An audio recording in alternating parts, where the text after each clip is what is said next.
नमस्कार दोस्तों। Artificial intelligence के ट्यूटोरियल्स में अनइन्फॉर्म्ड सर्च हमारा आज का टॉपिक है।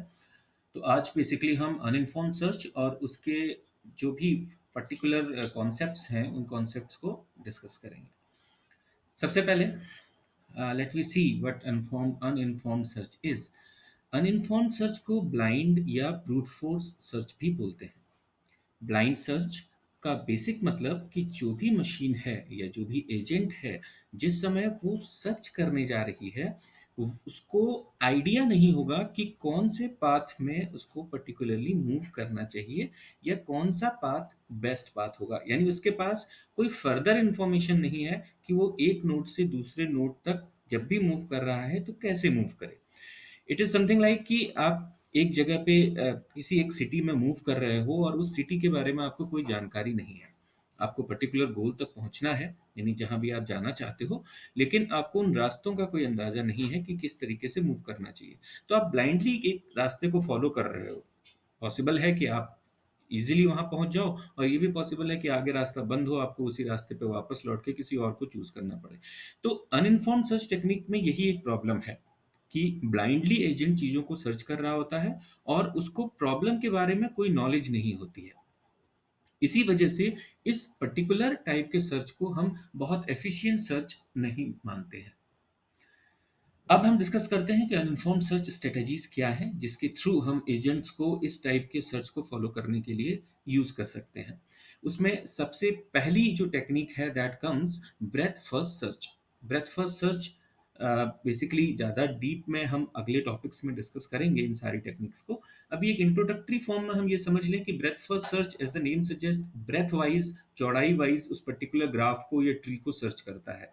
इसमें basic concept first in first out queue का होता है, यानी कि हम जो नोड्स को यूज करते हैं उस पर्टिकुलर नोड के अंदर के एलिमेंट्स जो आएंगे वो ब्रेथ वाइज सर्च होंगे। यानी सबसे पहले रूट विल बी सर्च्ड, फिर उसके दोनों चाइल्ड्स लेफ्ट और राइट वाला, और फिर लेफ्ट चाइल्ड को पिक करेंगे, उसके फर्दर एलिमेंट्स को हम मूव करेंगे।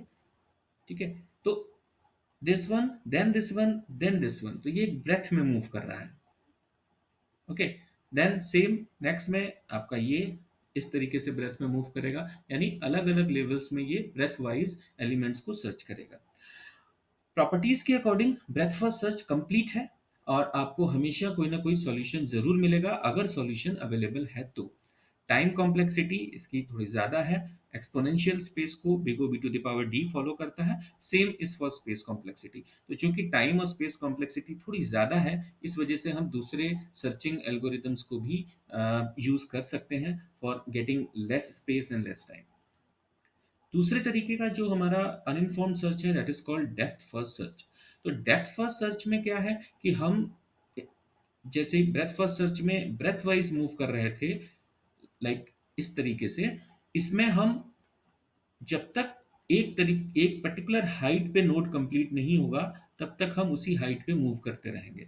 तो इसीलिए इसको बोला गया है डेप्थ फर्स्ट सर्च। तो हमेशा जो कॉन्सेप्ट चलता है वो लीफो क्यू का चलता है, लास्ट इन फर्स्ट आउट, और जो नए नोड्स होते हैं वो हमेशा हम क्यू में लास्ट में ऐड करते चलते हैं और पहले वाले को पहले पिक करते हैं।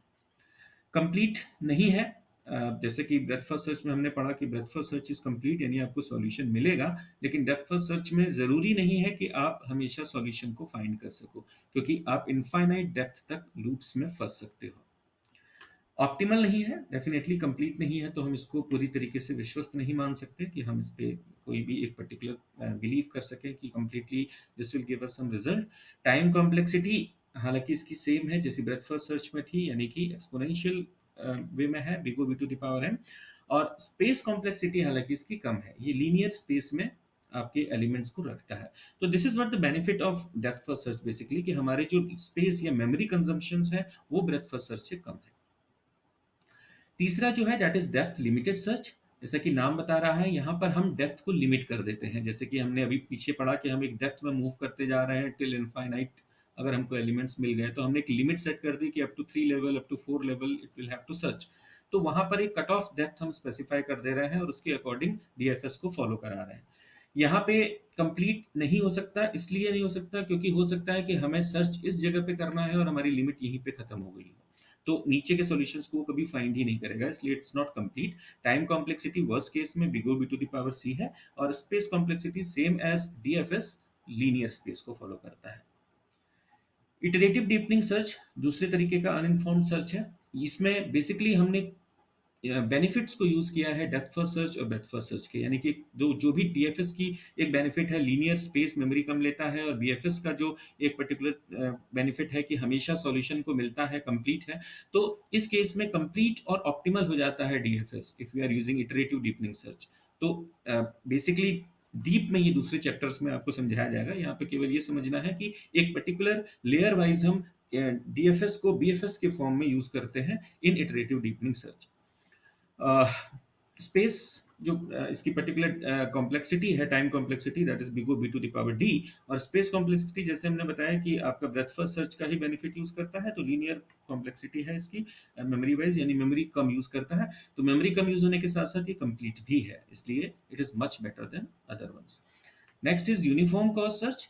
इस स्ट्रेटेजी में हम लोवेस्ट कॉस्ट नोड को पहले एक्सपेंड करते हैं, यानी कि अगर ये दो स्पेसिफिक नोड्स हैं, इसमें से जिसकी कॉस्ट कम होगी that will be expanded first. तो उसके लिए हम एक प्रायोरिटी क्यू का इस्तेमाल करते हैं फ्रिंज के लिए, और जो लो कॉस्ट नोड होता है इसकी प्रायोरिटी हायर होती है, इसलिए प्रायोरिटी की उस पर्टिकुलर नोड को पहले प्रायोरिटी देता है, और जो पहले उसको कम प्रायोरिटी, अधिक प्रायोरिटी वाला और लो कॉस्ट वाला मिल गया, उसको ही वो आगे एक्सपेंड करेगा। तो इस फेज में हम एक यूनिफॉर्म कॉस्ट के फॉर्म में सर्चिंग कर सकते हैं। Backward chaining is another kind of searching, जिसमें क्या होता है, as the name suggest backward, हम पर्टिकुलरली गोल से मूव करते हैं टुवर्ड्स स्टार्टिंग नोड, जो हमें नोड से मूव करना होता है, यानी कि गोल स्टेट से हम स्टार्ट की तरफ रिवर्स डायरेक्शन में चलते हैं। ऑब्वियसली दिस वर्क्स बेस्ट जब हमारे एक्शंस रिवर्सेबल हों और हमारा जो सेट ऑफ गोल स्टेट है वो स्मॉल हो, तो उस केस में हम बैकवर्ड चेनिंग का इस्तेमाल कर सकते हैं for finding better results. Third is next one is bidirectional search. Again as the name suggest, दोनों डायरेक्शंस में सर्च करेगा, यानी कि गोल से स्टार्ट नोड की तरफ और स्टार्ट से गोल नोड की तरफ।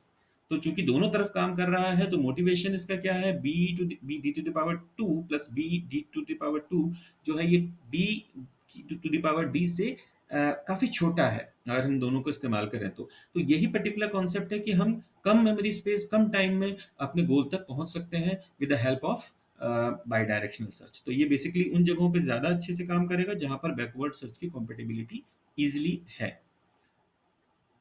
ओके तो ये बेसिकली जितने भी टाइप के हमने मोड्स पढ़े, ये सब के सब नेक्स्ट वीडियोस में अवेलेबल होंगे डीपली। अभी बेसिकली हमें अनइन्फॉर्म्ड सर्च के बारे में जानना है कि ये किस प्रकार की सर्च है, जिसमें आपके एजेंट को ये पता नहीं होता है कि गोल कहाँ है, या पर्टिकुलर वो किस टाइप की प्रॉब्लम में फंसा हुआ है, या किस तरीके की प्रॉब्लम को उसको फाइंड आउट करना होता है।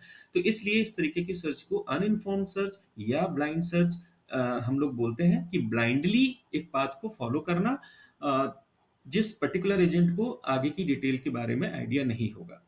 नेक्स्ट लेक्चर में हम लोग इन्फॉर्म्ड सर्च के बारे में पढ़ेंगे, जिसमें एजेंट को पहले से ही जानकारी होगी अबाउट द प्रॉब्लम, और वो उन पर्टिकुलर चीजों के बेसिस पे एक बेटर रिजल्ट और बेटर वे में गोल को फाइंड कर सकता है।